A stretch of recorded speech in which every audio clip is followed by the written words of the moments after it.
what are you working towards now? Like I do want to talk about just all the TikTok stuff and just comedy in LA, but like what do you have going on right now?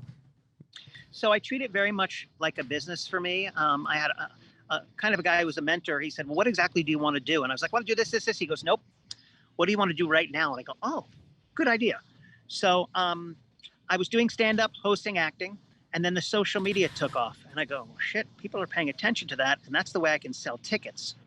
So there's been many times I'm driving down Fountain Avenue, which is in Los Angeles. I can go left and go to the Laugh Factory and talk to the booker or try to get up, or go right and go home and edit my social media. I go, let's do the social media. So in a year from now, 6 months from now, I can tour. So what I'm doing right now is social media.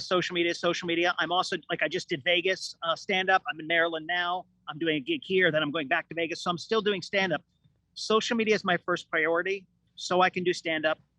But it goes social media. Then I want to get brand sponsorship deals. So if you have a company out there, I authentically, without making it sound like a commercial, I want to give away your products, whatever product, whether it's Pampers, diapers, toothpaste, trips to Hawaii, cars, cash, whatever. I'm that guy, like the Ellen, Oprah, undercover boss. Then hire a marketing team and then go on tour and do stand-up and then come back and do TV and film. Gotcha. How did you fall into the social media stuff though? So I wish I remembered. I remember, it's kind of cool. I remember the exact moment, but I didn't know, like if we talk about comedy or TV hosting, I can talk about all the different fibers of what it is, agent, manager, this, that.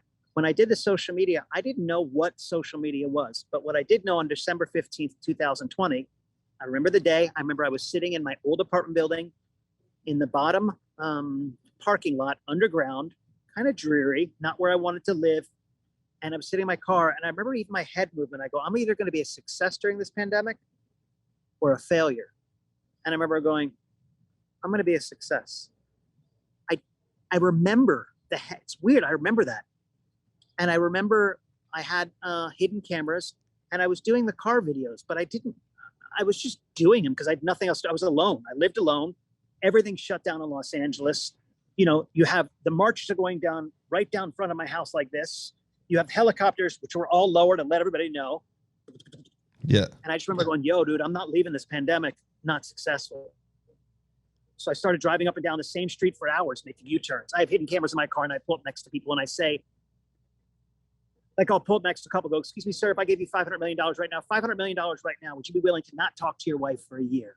So he'll look at her, he looks at me, and he goes, I do it for free. And then they drive away. So it's cute. Yeah. So I started doing that, and it started taking off to the point where I'm like, oh, I have something to do. So I literally would shoot a video, pull over on the side of the street, roll up my windows, lock my doors. Because remember, LA was not safe. I'd edit in my car, upload. As soon as it got to in between 50 and 100,000 views, I'm like, okay, windows down. And then I drive and do another video. So I did that for 8, 10, 12 hours a day for about a year. Every day. I didn't miss. Were you just doing like multiple videos all day long? Every day, all day, 2, 3, 4 videos a day, every day, never stopped. And that was on TikTok. Then TikTok started to blow up. And I'm like, oh shit, let's try Instagram. Then Instagram started to blow up. Let's try Facebook. Then Facebook started to blow up. And then 103 days ago, I started YouTube. And by the end of next week, by the end of this week, I should cross 600,000 subscribers. And I have, in 103 days, I have 600,000 subscribers and over 425 million views. Wow. And that's in 3 months. So now I'm spreading to Snapchat and Pinterest and Twitter is the next goals. Like, did you have a background in social media before this? I mean, I don't know anything. I knew nothing. I just knew. It's amazing what you do in your life, and you can tell me what you do when you were younger. But, the door-to-door sales, make a joke. I sold meat. But if you think about what I did in door-to-door sales, I continued to knock on doors for 8, 10, 12 hours a day. People are no, guns pulled on you. People were happy. They were sad. They missed you. They liked your product. And you just kept going. And your very last door, after 8 hours, everybody's saying no. Somebody's like, oh, here's 10 grand. You go. So what that taught me is you become almost numb. You just keep going. You don't think about what it is, because I'm sure if you thought about it, you wouldn't be able to do it. You just kept going over and over and over again. And that's what I did with my videos. I've been relentless. Were you inspired by a specific person? Like, did you see someone else doing it, or? I never watch the trends. I don't know any of the trends. I don't know what anybody else does. I don't know anything. I do what I do. I use my own hashtags. I go against all of the rules of what you're supposed to do, I think, but I don't even know those rules to go against them. I have recently looked at what a couple other people are doing who want to give away things. So I pull up next to people, or I say things in public to them that are happy and vibrant. So if I want to give things away, I go, well, how do other people do it? And there's a couple people that do it. Mr. Beast, he's the biggest. You know, he'll rent out a football stadium and be like, all right, playing hide and go seek, winner gets $1 million, that kind of stuff. Mm-hmm. Well, that's where I want to go. So I'm watching a little bit how they give things away, but no. And also I've been doing the same crap with my friends. I just now have, in fact, I did this when I was 18 years old. I was sending videos into MTV of me doing this. Also, when I was 30 years old, I hired a camera crew and I go, film me. I rented Suburbans. I drove cross country doing the same stuff. I didn't know what it was. It's called Good, Clean Fun. Driving down Sunset Boulevard. Do you remember a guy named Tom Green? Yeah.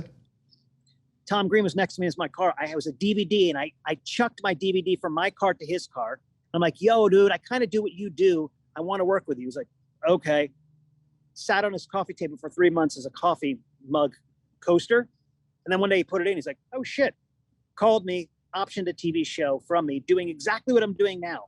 But the technology was not there, and it wasn't the right time for it. Just didn't go anywhere.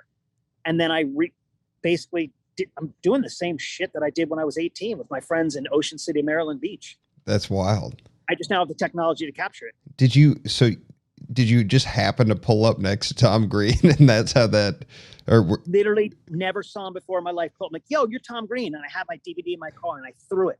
That's so. Yeah, it was called Good, Clean Fun. And I also, one of the things is I empowered myself over the break. I taught myself how to edit. I don't know how to edit. So I was like, well, I don't want to pay somebody and I don't have to wait. And I shoot, edit, color correct, audio correct, everything myself. And as you know, in editing, it sometimes comes down to literally the millisecond. Should this be 13.3 seconds or 13.4 or 12.9, mm-hmm. which makes a difference between 1,000 views and 60 million. Is there anything you like that you found that like people oversights that people might not be thinking about? Like, because I'm sure I have a lot of people that are going to be watching and listening that are interested in growing a social media audience. I'm not trying to like give away your secrets, but anything that might be helpful. No, there is no secrets. The secret is be dope, meaning that I think I'm one of one in the world that do what I do. There is one other people, they just go up and they compliment people, but I'm doing complimenting essentially, but I'm also adding comedy to it. So nobody's really doing that. Also my TV hosting, how to talk in a cadence, talking in a soundbite, how to get your question out within 6.3 seconds. So you can have them be the answer, allowing them to be the, there's so much going on that I just know from 20 years of TV hosting. Yeah. And doing crowd work at stand-up and hosting. So does that make sense? Oh, for sure. It's a different vibration. I mean, I could go into my theory of it. By the way, this is just my own nonsense in my brain. But when you watch my video, the first time you go, wait, what? Second time you go, okay. And then you watch it a third and fourth time to enjoy it. And I edit like that on purpose. Mm-hmm. Well, I've heard, or at least what I've read on in regards to social media is when you're posting videos, there should be kind of like almost like a short story. Like there's a beginning, middle, end, and a payoff. And so in like creating a question or a reason to keep watching, and in all of your videos, like it creates that kind of confusion, a reaction, and then both you and whoever you're working with had like enjoy the payoff together. So it's an like easy formula. Yeah. And it works really well. Like, I watched, as many of them as I could prior to you coming on. And it's a fun, like, I don't know. It's all, you were talking before we even started recording, like you want to talk about positive stuff on here. And there's a lot of negativity on the internet right now. Well, not only that, I got this kind of from Eminem. Have you heard of his band D12? Yeah. I was just listening the other day. I heard an interview what he said, and I'm totally paraphrasing, and I hope I keep it authentically to what he said. But he said the reason they didn't blow up as big as we wanted was we happened to drop their music, and it just happened to coincide with after September 11th. It was around that time, and that aggressive kind of music wasn't what was needed at the time. You know, music and things come in wave, whatever's going on in the world, you know? So I figured, well, we have all of this stuff going on in the world, whether people being sick and however you feel about, you know, voting and all this stuff going on.